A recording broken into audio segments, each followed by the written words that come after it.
আজ অনেকদিন পর মা বানাচ্ছে হচ্ছে বিরিয়ানি, মার হাতে স্পেশাল বিরিয়ানি খাবো আজকে আমরা। তো দেখো এখানে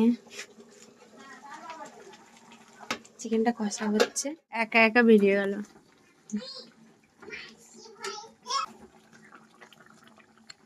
কি হইতে আচ্ছা মাসি না আন্টি, মাসি না আন্টি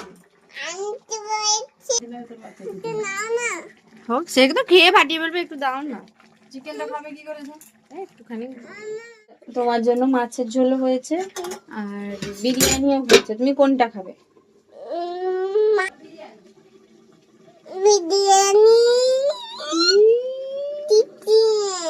বিরিয়ানি আর গাড়িটা ঠিক করছিস?